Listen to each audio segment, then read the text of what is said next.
우리 함께 나눌 말씀은 시편 23편 말씀입니다.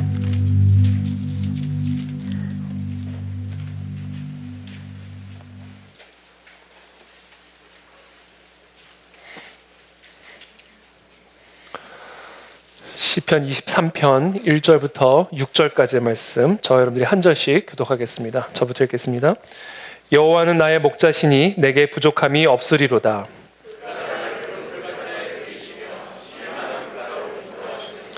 내 영혼을 소생시키시고 자기 이름을 위하여 의의 길로 인도하시는도다.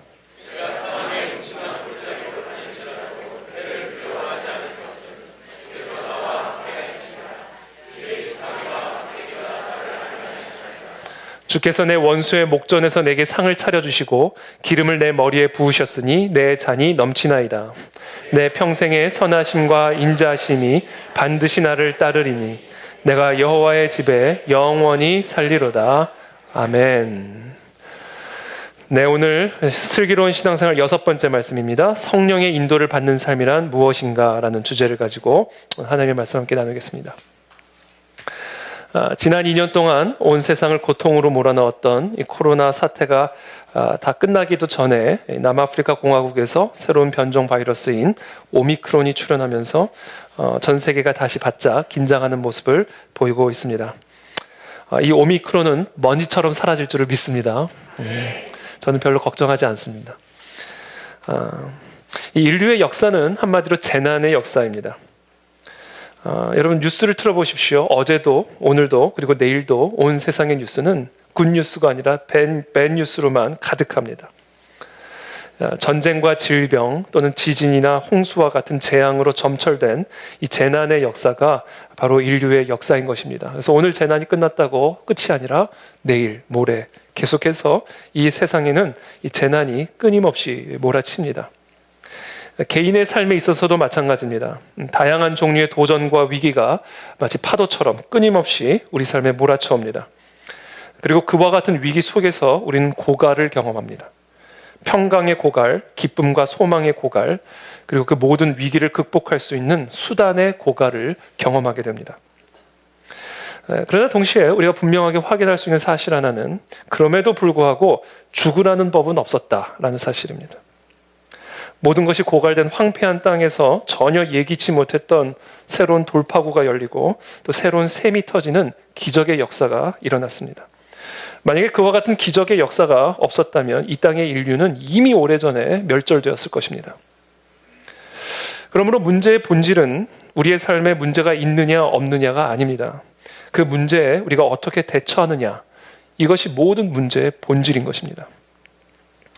그래서 오늘 저는 우리의 생활 가운데, 우리의 삶 가운데 다가오는 크고 작은 문제들을 어떻게 하면 극복하고 해결하면서 우리의 삶을 더 풍성하고 승리하는 방향으로 이끌어 나갈 수 있을지, 그 구체적인 방법을 오늘 여러분들께 말씀드리고자 합니다.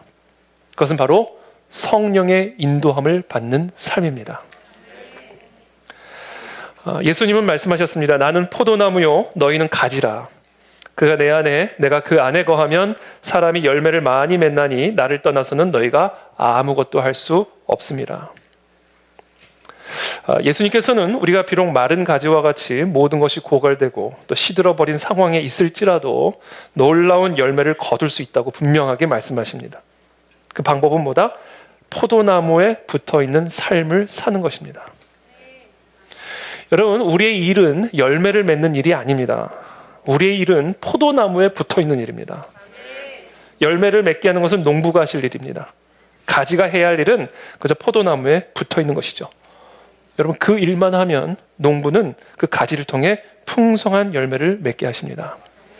저는 이것을 항상 제 마음속에 새기고 제가 항상 기억하고 암기하고 또 묵상하는 말씀입니다. 그래서 제가 아마 설교 가운데서도 가장 많이 인용하는 말씀이기도 할 겁니다. 그만큼 제가 이 말씀을 사랑하고 사모하고 제 생명처럼 여기는 말씀입니다. 내가 뭐를 하려고 할 때마다 아니지, 내가 해야 할 일은 붙어있는 것이지. 내가 무엇을 자꾸 계획하려고 할 때마다 아니지, 내가 할 일은 붙어있는 일이지. 내가 그리스도에게만 붙어있으면 성령께서 나의 설교를 통해서 일을 하시는 것이지 내 설교가 일하는 게 아니지. 그러므로 내가 해야 할 일은 설교 준비가 아니라 붙어있는 것이지. 이걸 계속 제 머릿속에 제 마음속에 암송하고 묵상하고 또 붙잡습니다. 여러분, 우리가 해야 할 일은 붙어있는 것임을 믿으시길 축복합니다. 여러분, 그 일만 하면 다 된다. 예수님은 이 포도나무와 가지의 비유를 이렇게 해석해 주십니다. 내 안에 거하라. 나도 너희 안에 거하리라. 가지가 포도나무에 붙어 있지 아니하면 스스로 열매를 맺을 수 없음 같이 너희도 내 안에 있지 아니하면 그러하리라. 내 안에 거하라. 그리하면 나도 너희 안에 거하리라. 여러분, 포도나무와 가지의 비유는 그리스도와 내가 연합하여 한 몸, 일체가 되는 것을 의미합니다. 붙어 있는 게 아니에요, 사실은. 하나가 되는 거예요. 가지가 포도나무가 되는 겁니다. 그래서 엄밀하게 말하면 붙어 있는 게 아니에요. 그리스도께서 내 안에 거하고 내가 그리스도 안에 거함으로 그리스도와 내가 한 몸, 일체, 연합을 이루는 것입니다.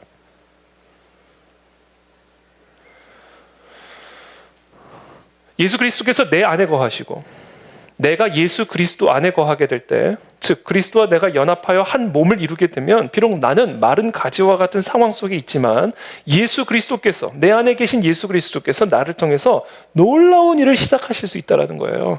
여러분, 이게 복음입니다. 저는 이 말씀이, 이 진리가 여러분들에게도 복음이 되기를 축복합니다. 여러분, 이보다 더 놀라운 소식이 있습니까? 그리스도께서 내 안에 계시고 내가 그리스도 안에 거함으로 한 몸이 되어진다. 여러분, 이보다 더 놀랍고 이보다 더 좋은 소식은 없는 거예요.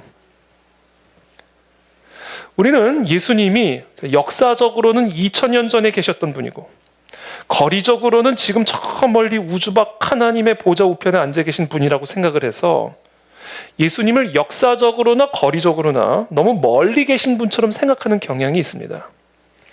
예수님을 사랑하고 예수님을 예배하고 예수님과 동행한다고 말은 하지만 그러나 실질적으로는 예수님이 너무 멀리 계신 분처럼 느껴지죠. 그게 바로 치명적인 잘못된 점이라는 거예요. 그게 아주 치명적으로 잘못된 생각이라는 겁니다. 2000년 전에 죽음을 이기시고 부활하신 그리스도께서는 이 땅을 떠나 하늘로 승천하신 후 하나님의 보좌 우편에 앉아 계시지만 동시에 내 안에 거하고 계신다라는 거예요. 내 안에. 그래서 이게 복음이에요. 그럼 도대체 어떻게 그게 가능한가? 어떻게 2000년 전에 저 멀리 유대에 살다가 부활하셔서 승천하신 그리스도, 그래서 더 이상 이 땅에 계신 게 아니라 하나님의 보호자 우편에 앉아 계신 그 그리스도께서 어떻게 내 안에 거하실 수 있단 말인가? 그것을 가능케 하신 분이 성령 하나님이시다라는 겁니다. 육체로 오신 하나님은 2000년 전에 부활하신 후 승천하셔서 하나님의 보호자 우편에 앉아 계시지만 그리스도께서 승천하신 후에 예수 그리스도 안에서 역사하셨던 그리스도의 영, 하나님의 영, 성령 하나님께서 우리 가운데 오셔서 내 안에 거하심으로 그리스도께서 내 안에 거하시고 내가 그리스도 안에 거하게 되므로 한 몸, 연합을 이루게 되었다. 이게 복음이에요, 여러분. 그래서 우리는 어떤 고갈된 상황 속에서도 아무것도 두려워할 필요가 없다는 겁니다. 왜? 온 하늘과 땅의 모든 권세를 갖고 계신 그리스도께서 내 안에 계시기 때문에 그래요. 그래서 제가 아무리 여러분들에게 기쁜 소식을 전해드리고 싶어도 이보다 더 기쁘고 놀라운 소식은 없어요. 여러분, 이 소식에서 여러분이 기뻐할 수 없다면 어떤 소식을 가지고도 여러분들은 기뻐할 수가 없습니다.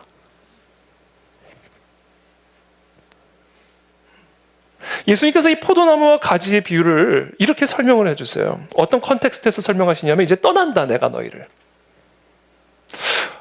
나에게 붙어 있어야 나를 떠나서는 너희가 아무것도 할 수 없다라고 말씀하시면서 나는 떠난다. 그러니까 나는 너를 떠날 거다라는 컨텍스트 안에서 지금 포도나무와 가지의 비유를 말씀하고 계시는 거예요. 그러면서 이렇게 말씀하세요. 지금 내가 나를 보내신 이에게로 가는데 너희 중에서 나더러 어디로 가는지 묻는 자가 없고 도리어 내가 이 말을 함으로 너희 마음에 근심이 가득하였도다. 당연히 근심이 가득하죠. 그러면 예수님께서 이 땅에 제자들과 머무시는 동안 사고란 사고는 다치셨는데 이제 떠나신다는 거예요.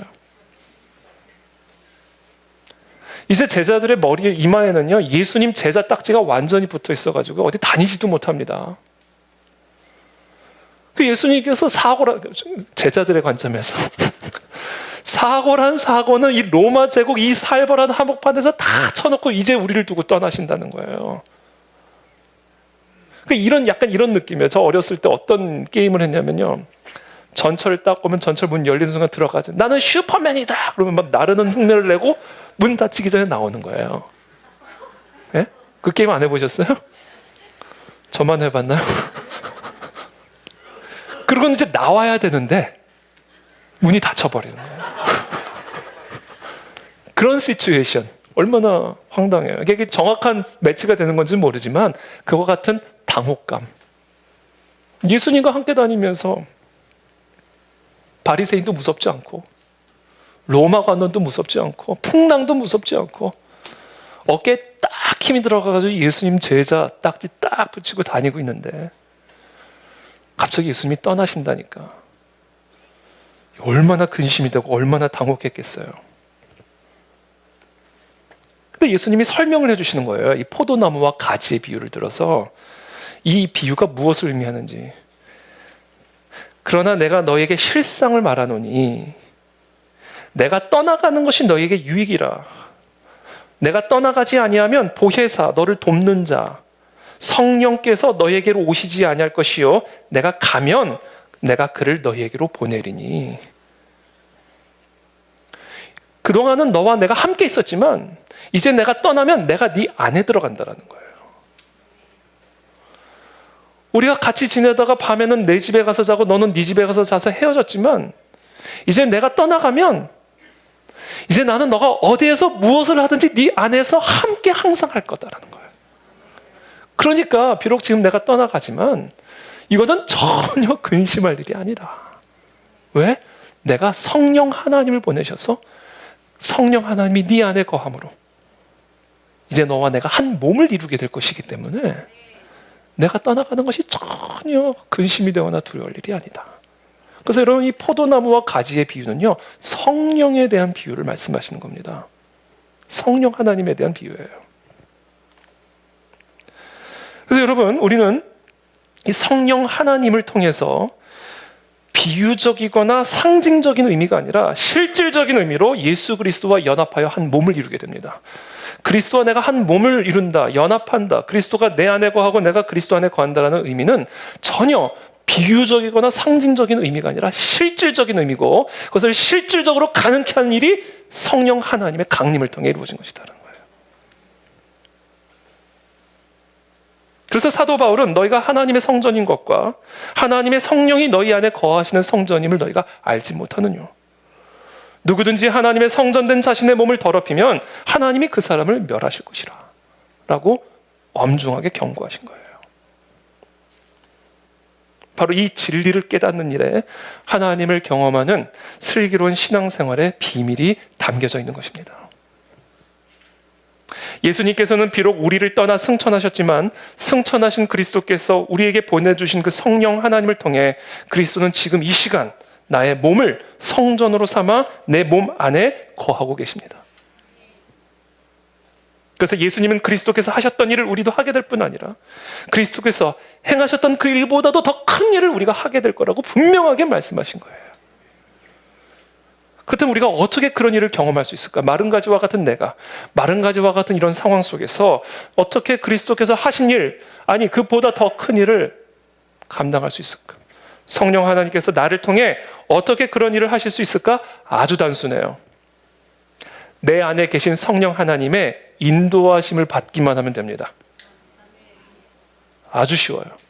내 안에 계신 성령 하나님의 인도하심을 받으면 그리스도께서 나를 통해 그리스도께서 하신 일, 아니 그보다 더 큰 일을 행하실 수 있다는 거예요.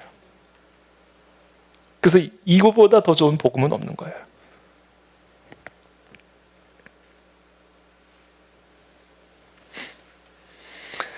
인간은 스스로 자신의 삶을 개척하며 살아가도록 지음받은 존재가 아닙니다. 인도함을 받으며 살아가도록 지음받은 존재예요. 이게 인간의 실존입니다. 그러나 진리의 성령이 오시면 하시는 일이 무엇이냐? 그가 너희를 모든 진리 가운데로 인도하시리니. 인도하시는 거예요. 그러니까 성령 하나님께서 우리 안에서 행하시는 일은 우리를 인도하시는 겁니다. 그가 스스로 말하지 않고 오직 들은 것을 말하며 장래일을 너희에게 알리시리라. 그와 같은 성령 하나님의 인도하심을 받을 때 그가 내 영광을 나타내리니 내 것을 가지고 너희에게 알리시겠습니다.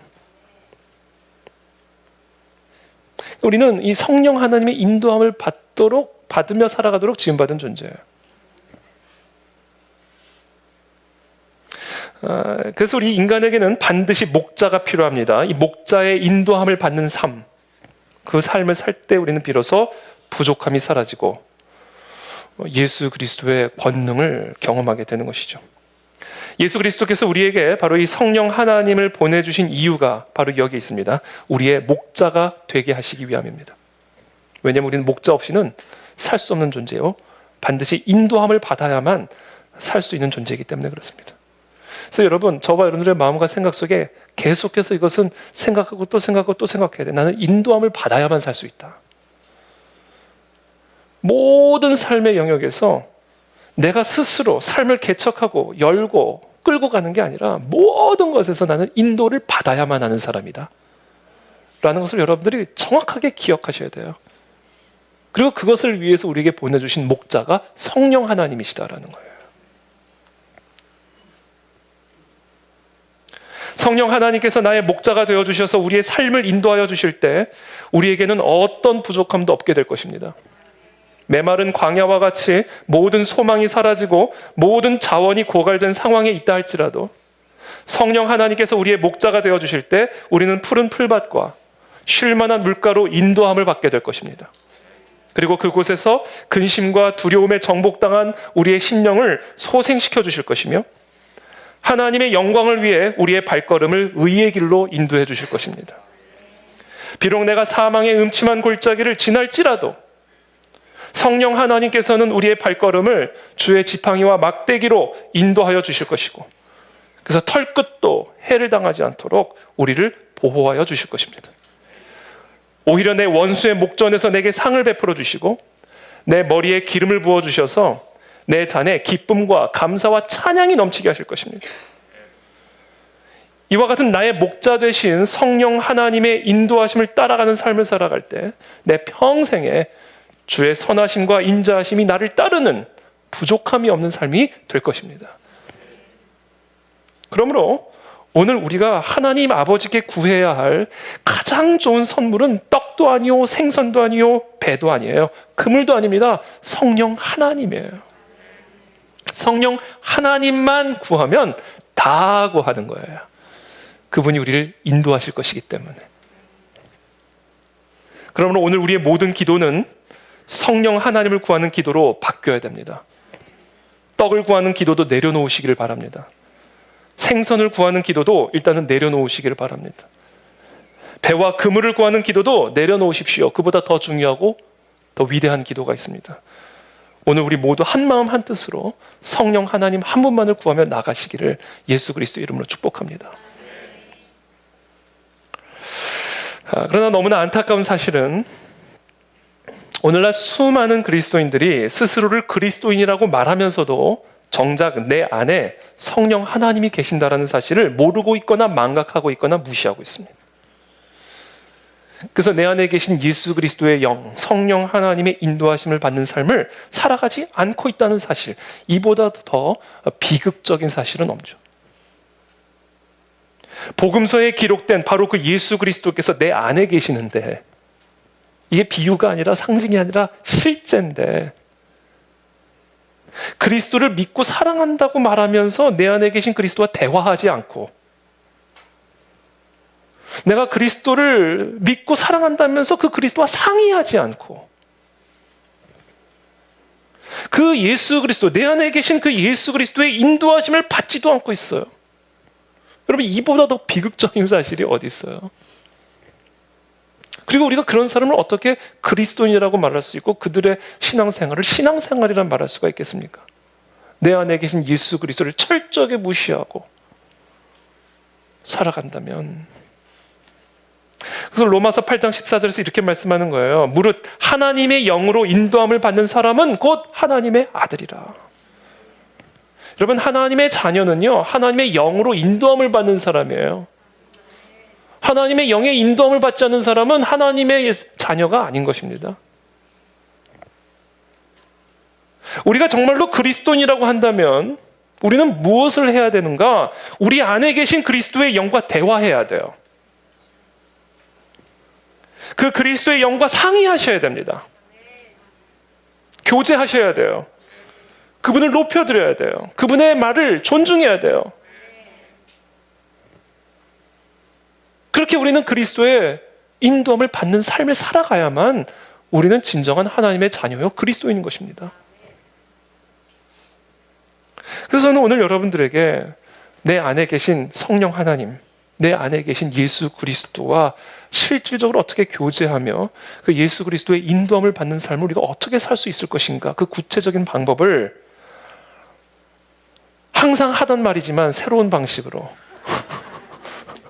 여러분들에게 나누고자 하는 것입니다. 첫 번째, 내 안에 계신 성령 하나님께 자꾸 물으십시오.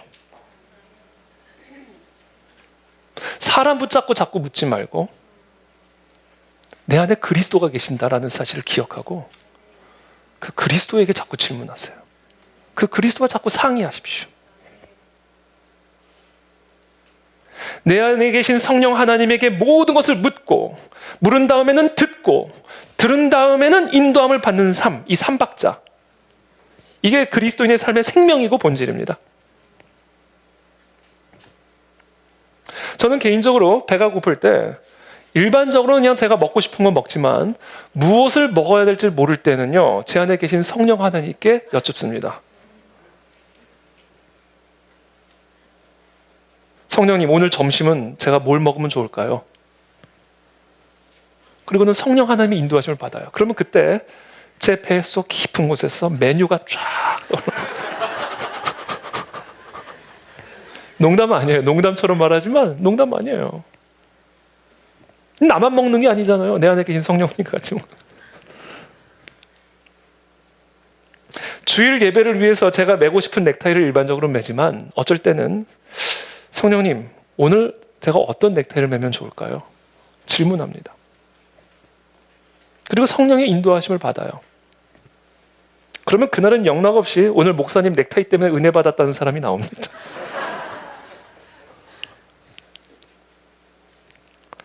여러분, 내 안에 그리스도께서 계시는데 그게 뭐든지 여쭙지 못할 일이 뭐가 있어요? 네? 우리 친구한테도 야, 나 오늘 이거 입을까? 아내한테도 오늘 이 넥타이 맬까요? 얼마든지 나누잖아요.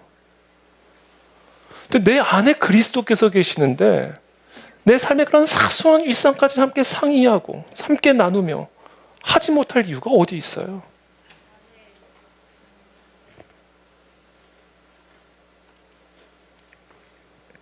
매사에 내 안에 계신 그리스도와 함께 대화를 나누며 나의 감정을 나누고 나의 생각을 나누고 또 질문을 하며 어디로 갈지, 무엇을 할지, 어떻게 할지, 오늘 만난 이 사람에게 내가 어떤 말을 전해줘야 할지,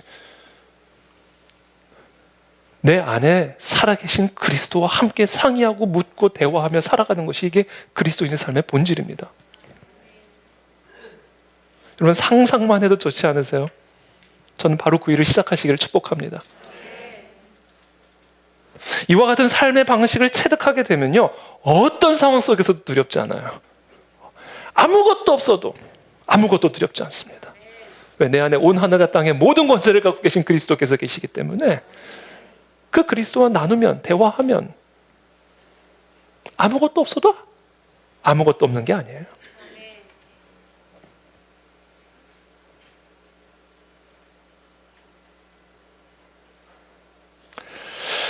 내 안에 계신 성령 하나님과 이와 같은 깊은 교제와 사귐을 누리는 것, 이것이 바로 하나님을 경험하는 신앙생활, 슬기로운 신앙생활의 가장 기초 중의 기초요. 그게 그리스도와 동행하는 삶의 본질입니다. 그리스도와 동행하는 삶은 내 안에 계신 그리스도와 대화하며 상의하며 그것에 인도함을 받는 삶입니다. 목사라는 직업이 참 쉽지 않은 직업이긴 하지만 그래도 참 너무너무 좋은 직업인 이유 중에 하나는 매일 매주 이와 같은 성령 하나님과의 깊은 대화를 통해 인도함을 받지 않으면 살 수 없는 위치에 있다라는 것이에요. 이게 참 어려운 점이지만 그래서 이게 너무나 큰 특권이에요. 제가 개척 이후부터 지금까지 항상 강해 설교를 해왔는데 이제 요한계시록 강해 설교를 마치고는 이제 언제까지 될지는 모르겠지만 성령께서 인도하시는 만큼 지금 주제 설교를 하고 있죠. 이 슬기로운 신앙생활은 주제를 가지고. 이제 강해 설교는요, 텍스트가 나와 있잖아요. 오늘 설교를 하면 다음 주에 뭘 설교를 할지가 나와 있다고요. 그리고 그 설교 말씀을 보면 일단 그 텍스트가 있으니까, 일단 설교의 재료가 있으니까, 뭐 일단 마음이, 일단 뭐를 설교해야 될지가 있잖아요. 그러니까 마음이 안심이 되는데 이 주제 설교는 매 주마다 어떤 말씀을 나눠야 될지가 정해져 있지가 않은 거예요. 그래서 이제 강의 설교를 할 때는 뭐 일주일 내내 준비할 수 있는 시간이 있어요. 본문이 있으니까 계속 묵상하면서 또 묵상하면서 또 묵상하면서 이제 준비를 하면 되는데 주제 설교는 그게 아니에요. 근데 요새요, 언제 가르쳐 주는지 아세요? 이 주제를? 토요일날 가르쳐 주세요. 나 미치겠어. 아주 그냥 그 쫄깃한 그 긴장감을 여러분들은 모르실 거예요. 화요일이 돼도 수요일이 돼도 금요일이 돼도 말씀이 없으세요. 그래서 제가 하도 답답해서 성령님, 좀 미리 좀 가르쳐 주시면 충분하게 준비할 수 있을 거 아니에요. 어떻게 토요일에 가르쳐 주십니까? 어제도 토요일 오전에.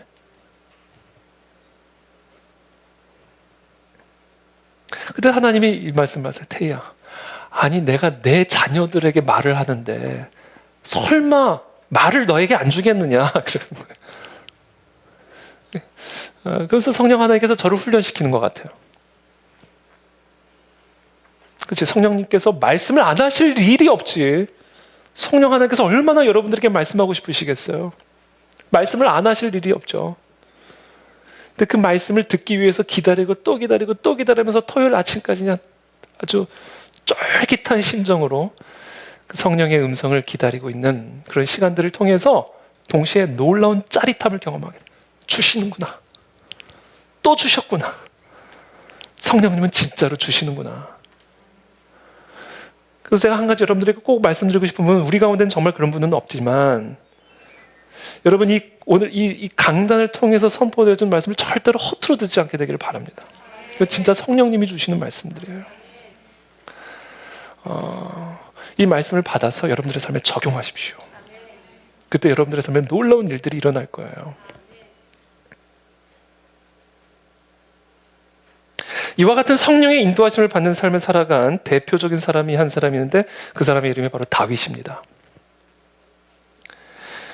시편 23편이 언제 쓰여진 시인지는 뭐 정확하게 알 수는 없지만 추정컨대 아마도 다윗의 인생 말년에 쓴 시가 아닐까 싶습니다.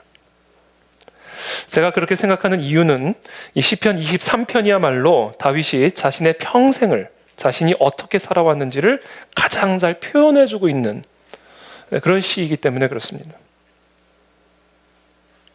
사람들마다 다 자기 자신에 대한 자아상, 정체성이 있잖아요. 나는 뭐다. 그렇죠? 저는 다윗이 자기 자신을 소개한다면 이렇게 소개할 거라 생각합니다. 나는 목자다. 이게 다윗의 정체성이었다고 저는 생각합니다. 다윗은 어린 시절부터 양을 치는 목동이었습니다.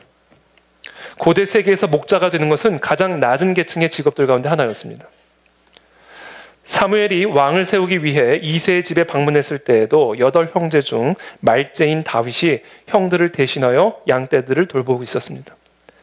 그러나 하나님은 다른 잘난 형들을 다 제치고 양을 치던 목동 다윗을 이스라엘의 새로운 왕으로 세우셨습니다. 사무엘하 7장 8절의 말씀입니다. 만군의 여호와께서 이와 같이 말씀하시기를 내가 너를 목장 곧 양을 따르는 데에서 데려다가 내 백성 이스라엘의 주권자로 삼고. 하나님은 양을 치던 목자를 이스라엘 민족의 목자로 세우셨습니다. 하나님은 다윗을 이스라엘 민족의 목자로 세우시기 위해 가장 먼저 양을 치는 목동일부터 배우게 하셨습니다. 왜 그렇게 하셨을까? 백성을 다스리는 주권자의 일과 양을 치는 목자의 일은 본질적으로, 표면적으로는 완전히 상반된 일이지만 본질적으로는 같은 일이기 때문에 그래요. 지도자가 되기 위해서 가장 중요한 것은 인간을 이해하는 것이라고 생각합니다. 자신이 지도하고 이끄는 이 인간의 본성을 이해하는 것이야말로 리더십의 기본 중의 기본이라고 생각합니다. 그리고 그 인간을 이해하는 일에 있어서 가장 기본이 되는 것이 바로 양을 배우는 거예요. 하나님께서는 양이라는 동물 안에 사람과 가장 닮은 본성을 담아두셨습니다. 그래서 성경은 아주 일관되게 사람을 양에 비유하죠. 그러므로 다윗은 어린 시절부터 양을 치면서 양의 본성을 제대로 알게 되었을 뿐 아니라 자신이 돌보는 그 양을 통해 인간을 배우게 됐을 것입니다. 그리고 양을 치던 목동의 경험이 나중에 다윗이 왕이 되었을 때 나라와 백성을 다스리는 일에 아주 큰 밑거름이 되었을 거라고 저는 확신합니다. 결국 다윗은 왕이 되어서도 목자였어요. 그러니 다윗은 평생을 목자로 산 셈이 되는 겁니다. 그렇게 평생을 목자로 살아온 다윗이 깊은 깨달음을 가진 것이 하나 있어요. 목자인 자신이야말로 가장 목자가 필요한 존재라는 사실이에요. 목자인 자신이야말로 진정한 목자가 필요한 양이라는 사실입니다. 다윗은 하나님의 은혜와 돌보심이 없이는 아무것도 할 수 없는 연약한 존재임을 끊임없이 경험했습니다. 아버지의 양을 위협하는 사자와 곰들을 통해서, 자신의 민족을 위협하는 블레셋의 골리앗 앞에서, 자신을 죽이려 드는 사울을 통해서, 밧세바의 아름다움 앞에서, 자신의 아들 압살롬의 배반 앞에서 다윗은 자기 자신이야말로 목자가 필요한 양이라는 사실을 깊이 깨달았습니다. 목자인 자기 자신이야말로 한순간도 목자의 인도하심을 받지 않으면 살 수 없는 양이라는 사실을 다윗은 평생에 걸쳐서 깨닫고 또 깨닫고 또 깨닫는 거예요. 오늘 시편 23편은 바로 그와 같은 다윗의 삶에 간증이 녹여져 있는 시편입니다. 여호와는 나의 목자시니 내가 부족함이 없으리로다.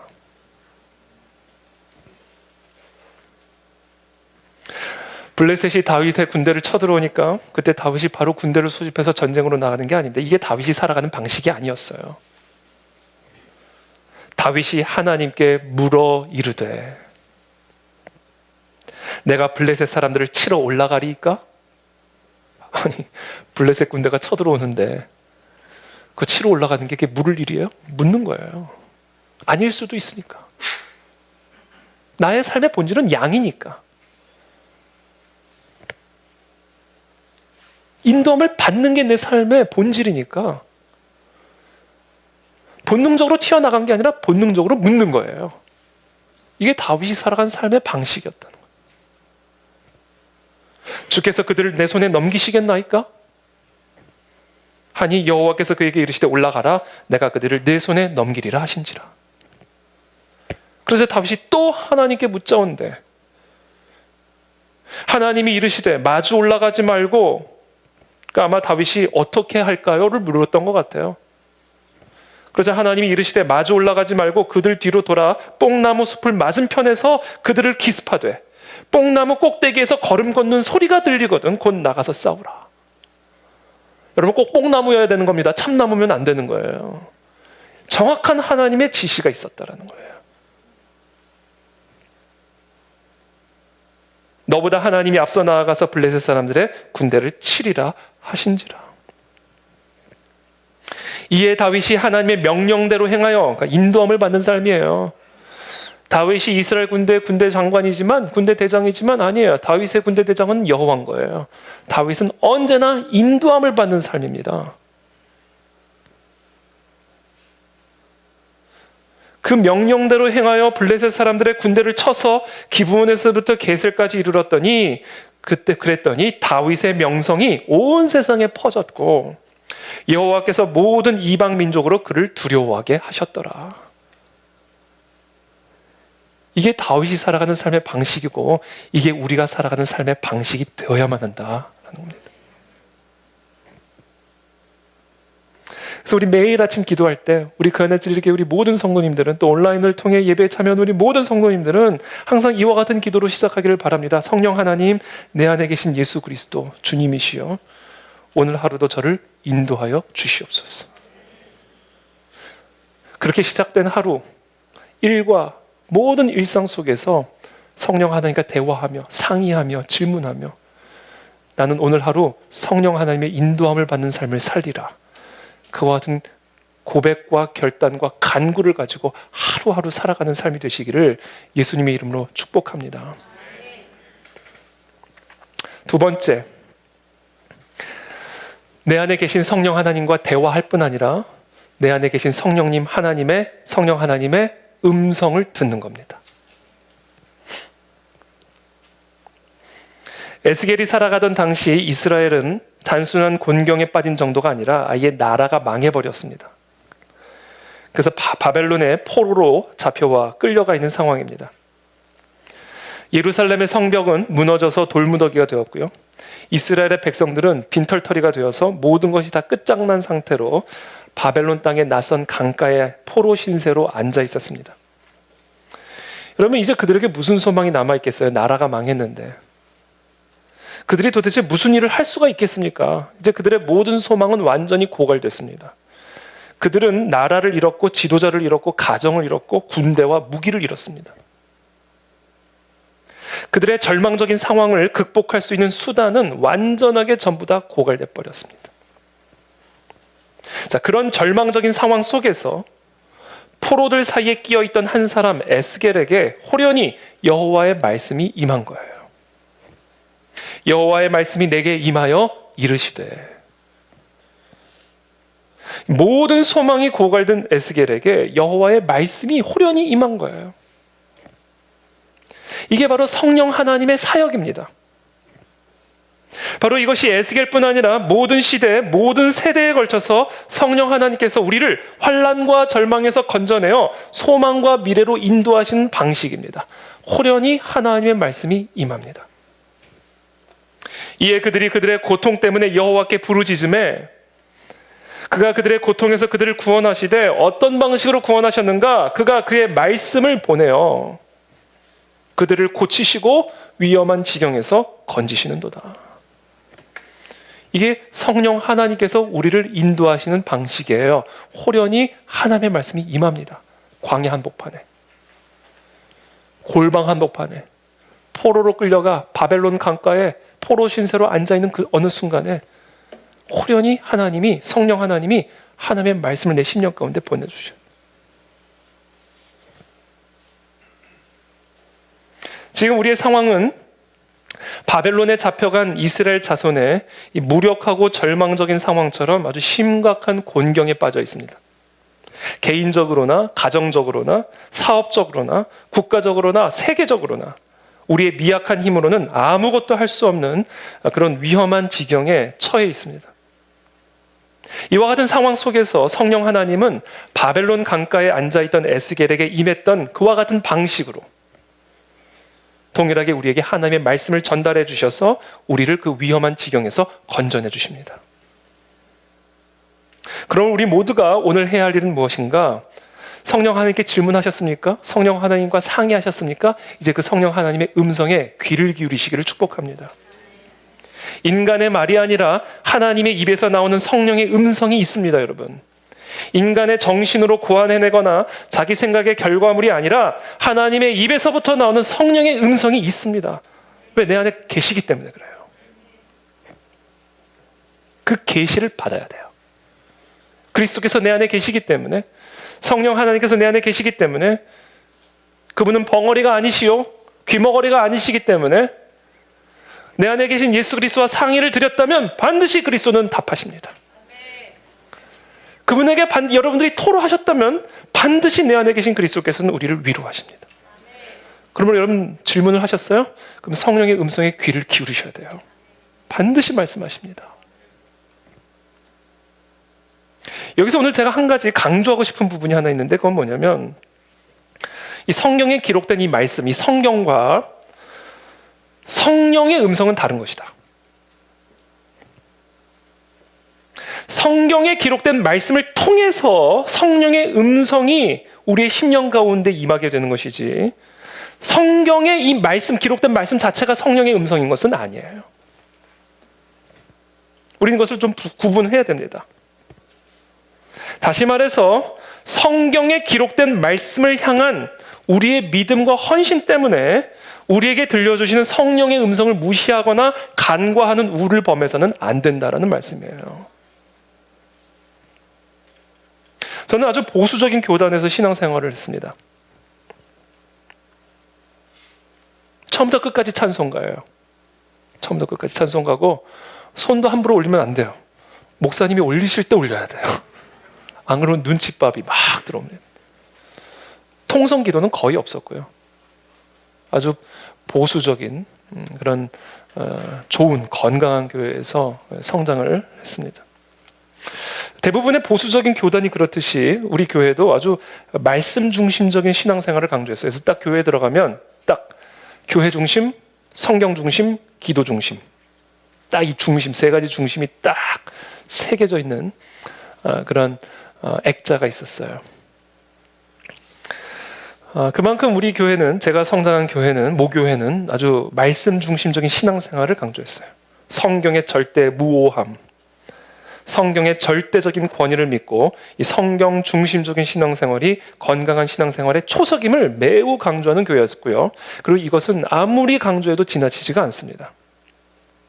그런데 제가 느낀 한 가지 아이러니한 점은 무엇이었냐면, 그렇게 성경의 절대적인 권위를 강조하면서도 성경에 기록된 성령의 역사에 대해서는 충분하게 강조하지 않는 듯한 그런 느낌을 받았어요.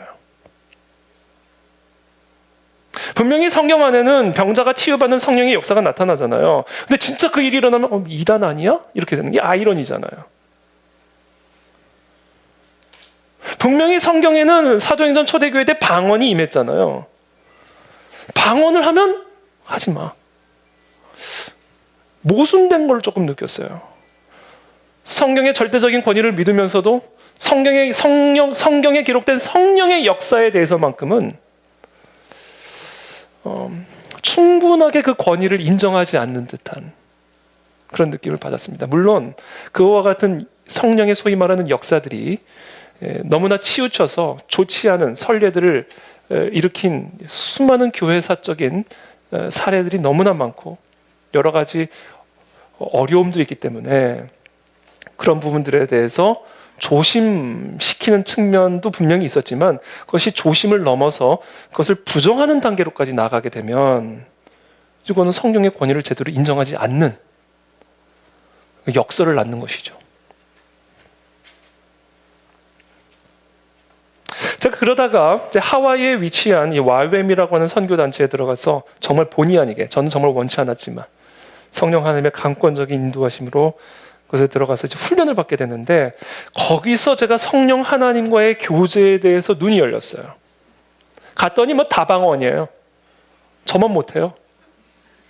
막 저만 보면 막 방언 받자 그러는데 나는 너무 무서운 거예요. 사람들이 방언을 하고 있는데 이게 그냥 이상한 정도가 아니라 무서운 거예요. 그래서 나는 안 돼, 절대 못 가.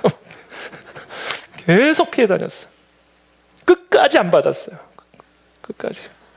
그리고 나중에 이제 신학 공부할 때 이제 방언을 이제 받게 됐는데, 막 안진뱅이가 진짜 일어나요. 제가 분명히 봤거든요. 지팡이 들고 들어왔는데 할머니가 나서 돌아가요. 제가 그 곳에서 이 성령 하나님과의 교제에 대해서 눈을 뜨게 됐습니다. 내 안에 그리스도가 정말로 계시는 거구나. 그 그리스도와 내가 대화를 할 수 있는 것이구나. 나는 성경책만 봐야 된다고 생각했는데,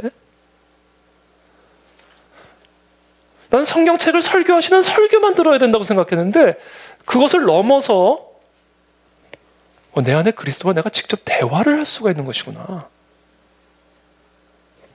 그리고 나는 그 음성을 들을 수가 있는 것이구나 라는 사실에 대해서 처음으로 눈이 열린 거예요, 그때. 그래서 저는 그 YM에서 훈련을 받는 기간 동안에 성경이 전부가 아니라 성경을 통한 성령의 역사를 경험해야만 한다는 사실을 새롭게 배웠습니다. 성경의 가르침이 전부가 아니라 성경의 가르침을 통해서 역사하시는 성령의 역사가 있다는 사실에 처음 눈을 뜨게 된 거예요. 하나님이 우리에게 성경을 주신 이유는 성경을 통해서 우리에게 들려주시는 성령의 음성을 듣게 하시기 위한 것이에요. 우리가 성경의 가르침을 배워야 하는 이유는 성경의 가르침을 통해서 역사하시는 성령의 치유와 성령의 권능을 맛보고 경험하기 위함인 것입니다. 성경과 기도 앞에 진을 치고 살아가는 사람의 심령 속에는요, 반드시 내 생각과 정신에 새겨주시는 성령의 음성이 있습니다. 어디로 가라, 무엇을 하라, 무엇을 말하라, 정확한 행동 지침을 주시는 경우도 있고, 때로는 책망과 질책, 때로는 평안과 확신을 주시는 성령의 음성이 있습니다. 이 음성을 들어야 돼요. 그리고 그 음성의 인도함을 받아야만 합니다. 그때 우리는 하나님을 경험하는 삶을 살게 되는 거예요. 예를 들어서 사도행전 8장에 보면 빌립이 에티오피아 여왕 간다게의 모든 국고를 맡은 아주 고위직이죠. 관리인 내시를 만나는 장면이 기록되어 있습니다. 그 내시는 그때 선지자 이사야의 말씀을 읽고 있었어요. 근데 그때 성령 하나님께서 빌립에게 이 내시가 타고 있는 술에 가까이 가라라고 말씀하셨어요. 이 말씀은 당시 빌립이 갖고 있었을 법한 구약 성경에 기록된 말씀이 아니에요. 항상 기도와 말씀 앞에 진을 치고 살았을 빌립의 심령 속에 임한 성령의 음성인 겁니다. 빌립은 그 성령의 음성을 듣고 그 내시가 타고 있는 술에 가까이로 나아갑니다. 그리고 빌립은 그 입을 열어서 내시가 마침 읽고 있었던 이사야서 53장 7절의 말씀을 설명해 줍니다. 그때 성령의 권능으로 말미암는 회심의 역사가 이 이디오피아 내시의 심령 속에서 일어나는 거예요. 인도함을 받을 때 권능이 나타나는 겁니다. 빌립이 들었던 그 성령 하나님의 말씀, 저 술에 가까이로 가라라는 이 말씀은 성경에 기록된 말씀이 아니라 빌립 안에 살아계신 성령 하나님의 음성이었다. 이 음성을 우리가 들어야만 한다는 거예요. 사도 바울은 아시아 지역으로 선교를 떠나려고 열심으로 준비를 하고 있었어요. 근데 그때 어떤 일이 일어났어요? 성령이 아시아에서 말씀을 전하지 못하게 하시거늘. 여러분, 그래서 우리가 열정을 가지고 신앙생활을 하는 게 아니에요. 선교를 열정을 가지고 하는 게 아니에요. 하나님의 일은요, 하나님의 인도를 받아서 해야 되는 겁니다. 열정 갖고 하는 게 아니에요.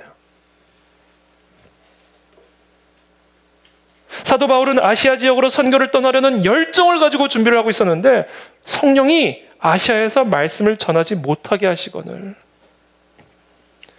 그들이 부르기아와 갈라디아 땅으로 다녀가 무시아 앞에 이르러 비두니아로 가고자 애쓰되 예수의 영이 허락하지 아니하니라. 환경을 통해서 들려주신 성령의 음성이 사도 바울에게 임하는 겁니다. 항상 하나님의 말씀과 기도 앞에 진을 치고 살아갔던 사도 바울의 심령 속에 환경을 통한 성령의 음성이 임한 거예요. 이 음성을 들어야 된다. 그리고 그 음성의 인도를 받아야 된다. 열정 갖고 되는 게 아니다. 내 계획 갖고 되는 게 아니다. 그러자 밤에 환상이 바울에게 보이니 마게도냐 사람 하나가 서서 그에게 청하여 이르되 마게도냐로 건너와서 우리를 도우라 하거늘 바울이 그 환상을 보았을 때 우리가 곧 마게도냐로 떠나기를 힘쓰니 이는 하나님이 저 사람들에게 복음을 전하라고 우리를 부르신 줄로 인정함이라. 자, 환경을 통해서 성령의 음성을 들었어요. 아시아로 가는 것이 아니구나. 그리고 그날 밤 잠을 자는데 밤에 이제 꿈을 통해서 환상을 통해서 성령 하나님이 사도 바울에게 말씀하십니다. 마게도냐로 와라. 당연히 사도 바울이 구했겠죠. 하나님 왜 이런 일이 일어나는 것입니까? 그럼 어디로 가라는 말씀입니까? 우리가 가야 할 방향을 보여주십시오라고 분명하게 기도했겠죠. 내 안에 계신 그리스도에게. 그러자 한밤중에 잠을 자는 가운데였는지 아니면 밤에 기도하는 가운데였는지 하여튼 꿈을 통해 환상을 통해 성령 하나님이 사도 바울에게 말씀하시는 거예요. 마게도냐로 가라. 이 음성이 있다라는 거예요, 여러분. 이 음성이 있어요. 내 마음대로 가는 거 아니에요. 우리가 반드시 인도함을 받아서 가야 하는 정확한 장소가 있다는 겁니다, 여러분. 그리고 그 장소에 있어야 성령 하나님의 권능이 나타날 수 있다는 거예요.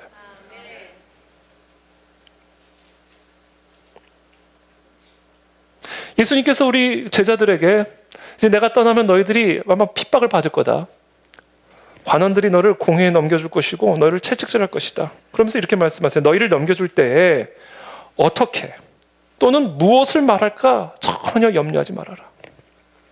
그때 너희에게 할 말을 주시리니 말하는 이는 너희가 아니라 너희 속에서 말씀하시는 이 곧 너희 아버지의 성령이시니라.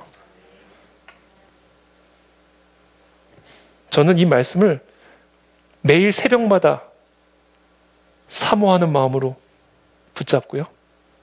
또 주일마다 설교할 때마다 이 말씀을 받아요. 정말 성령님이 주시는 말씀들이 있어요.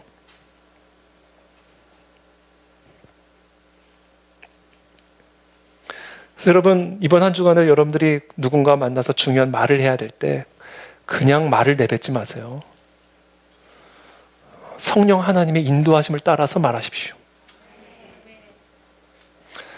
그때 하나님의 일이 일어날 수가 있는 거예요.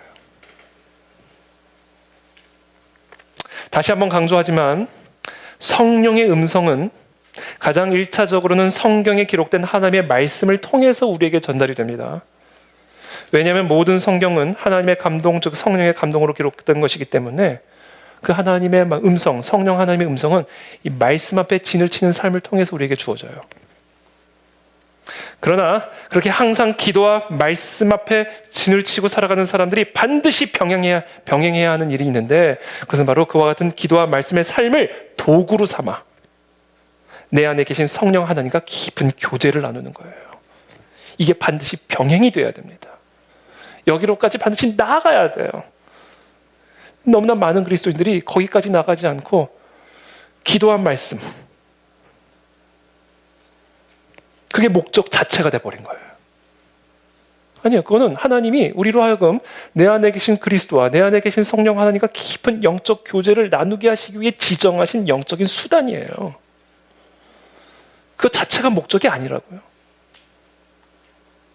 근데 마치 그것이 전부인 양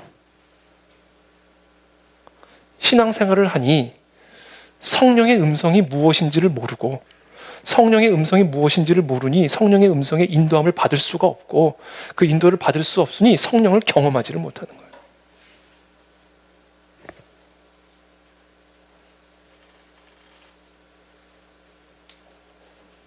그래서 우리는 하나님께서 우리에게 지정하신 성령 하나님과의 깊은 교제를 누리기 위해 하나님이 지정하신 이 기도와 말씀이라고 하는 영적인 수단을 잘 활용해서 내 안에 계신 성령 하나님과의 깊은 교제와 나눔을 누리게 되면 우리는 이 기도와 말씀의 시간대뿐 아니라 언제 어디서나 내 안에 계신 성령 하나님과의 깊은 교제와 사귐을 누리게 됩니다. 상황을 보고도 성령 하나님의 음성이 내 심령 속에 들려지고요. 밤에 잠을 자는데도 꿈을 통해서도 성령님이 말씀하실 수 있고, 오늘 순모임을 통해서도 순장님을 통해 순원을 통해서 성령 하나님께서 내게 말씀하실 수가 있고, 내 심령이 하나님의 말씀과 기도 앞에 진을 치는 삶을 살아가는 사람의 심령에는 어떤 방식으로든 성령 하나님께서 우리에게 말씀하신다.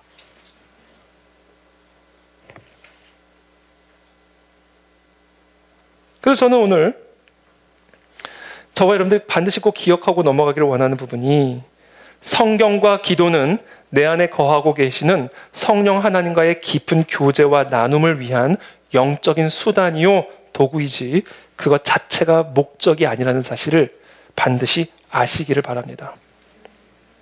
기도와 말씀의 삶을 목적으로 삼아 정작 내 안에 계신 성령 하나님과의 깊은 교제와 사귐을 간과하고 있는 것은 아닌지 점검해 보시게 되기를 바랍니다.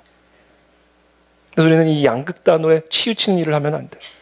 한쪽은 기도와 말씀, 이것을 강조하는 것은 아무리 강조해도 지나치지 않지만 그것 자체를 목적으로 삼아버려서 성령 하나님의 존재도 인정하지 못하고 이해하지 못하고 경험하지 못하는 아주 메마른 그런 종교적인 신앙생활을 하는 경우도 있을 수 있고, 또 다른 한 축으로 가면 내 안에 계신 성령 하나님의 음성에 너무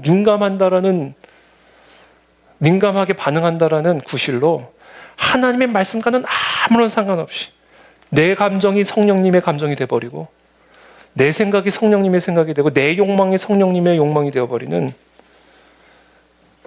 그런 말도 안 되는 거짓된 영에 사로잡히는 극단으로 빠질 수도 있고, 이건 양극단으로 갈 문제가 아니라 하나가 되어야 될 문제다라는 거예요. 성령 하나님의 말씀과 기도의 삶을 통해 내 안에 계신 성령 하나님의 음성을 들음으로 그것에 인도함을 받는 삶을 살아가는 것이 하나님을 경험하는 삶의 원리다. 이 균형이 우리 안에서 잘 잡히게 되기를 축복합니다. 마지막으로 세 번째입니다. 성령 하나님의 인도하심을 받기 위해서 우리는 끊임없이 주님과 대화를 나눠야 되고요. 그리고 내게 들려주신 그 성령의 음성을 들어야 돼요. 이것을 한마디로 표현하면요, 우리는 내 안에 계신 성령 하나님께 끊임없이 간절하게 부르짖어야 됩니다. 내 안에 계신 성령 하나님께 끊임없이 간절하게 간구하는 삶을 살아야 돼요. 예레미야서 33장 1절부터의 말씀입니다. 예레미야가 아직 시위대 뜰에 갇혀 있을 때, 환란이죠. 시위대 뜰에 갇혀 있습니다. 그런데 그렇게 갇혀 있을 그때, 아무것도 할 수 없는 그때, 아무런 수단도 없는 고갈된 그 상태에 여호와의 말씀이 그에게 두 번째로 임하니라. 자, 에스겔에 임했던 그와 같은 여호와 하나님의 말씀이 지금 시위대 뜰에 갇혀 있는 예레미야에게도 동일하게 임하는 거예요. 이게 성령께서 일하시는 방식이에요. 말씀하십니다. 이르시되 이를 행하시는 여호와, 그것을 만들며 성취하시는 여호와, 그의 이름을 여호와라 하는 이가 이와 같이 이르시도다. 너는 내게 부르짖으라. 내가 네게 응답하겠고 네가 알지 못하는 크고 은밀한 일을 네게 보이리라. 이 일을 얻기 위해서, 이 크고 은밀한 성령 하나님의 계시를 받기 위해서 우리는 무엇을 해야 된다? 부르짖어라 라고 지금 예레미야에게 하나님의 음성이 임한 거예요.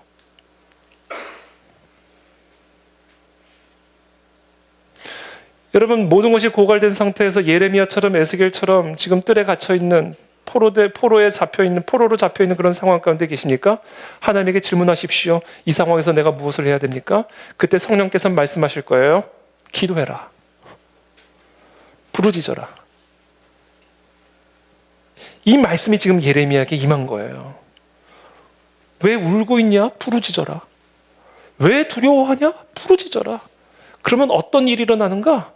내가 크고 은밀한 일을 내가 너에게 보여줄 것이다. 여러분, 재료가 있어야 물건도 만들죠.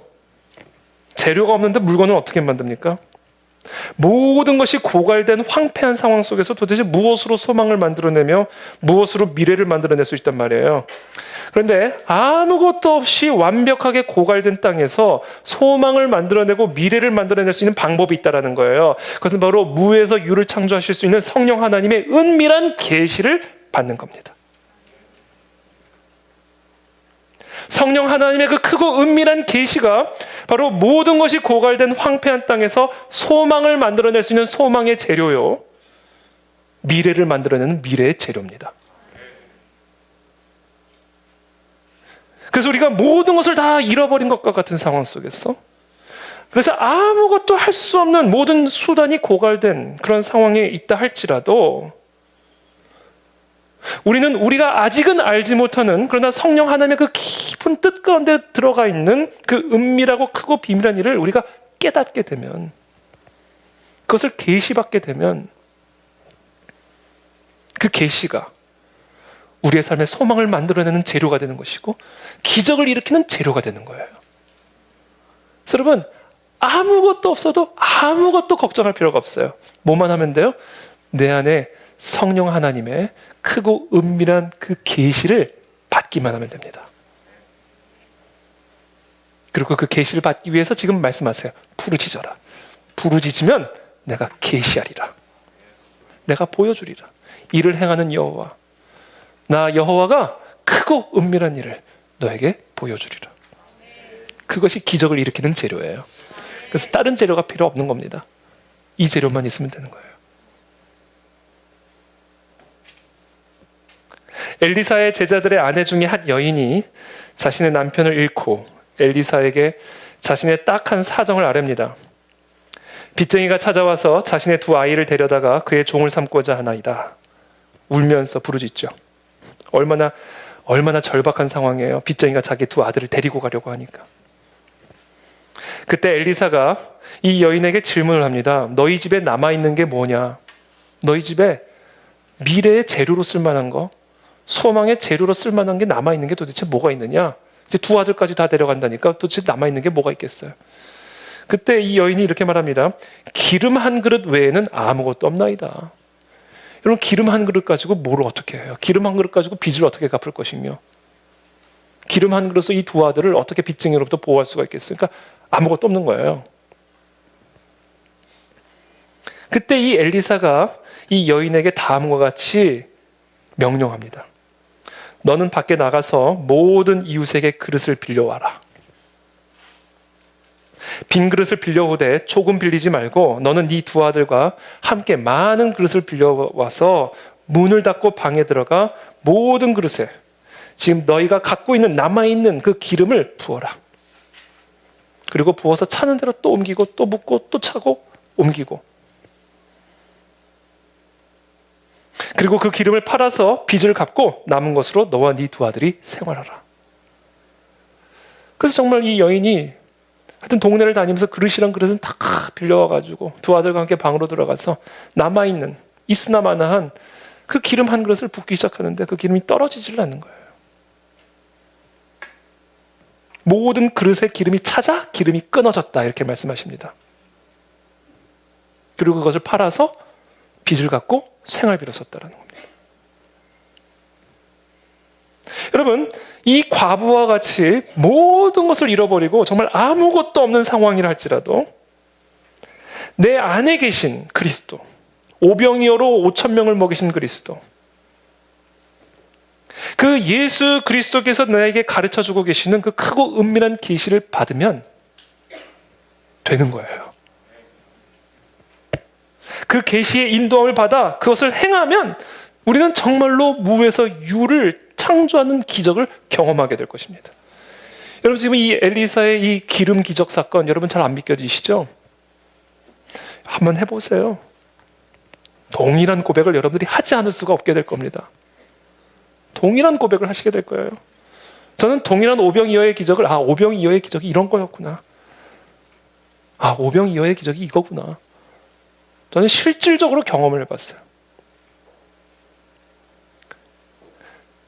성경에 나오는 이 모든 기적이 그냥 단순하게 글자로 문자로 기록되어 있어가지고 이게 마음에 어쩔 때는 확 와닿지 않을 수는 있지만, 여러분 성령의 계시를 받아보세요. 그리고 계시의 인도함을 한번 받아보세요. 그러면 여러분도 똑같은 얘기 하게 될 거예요. 똑같은 얘기.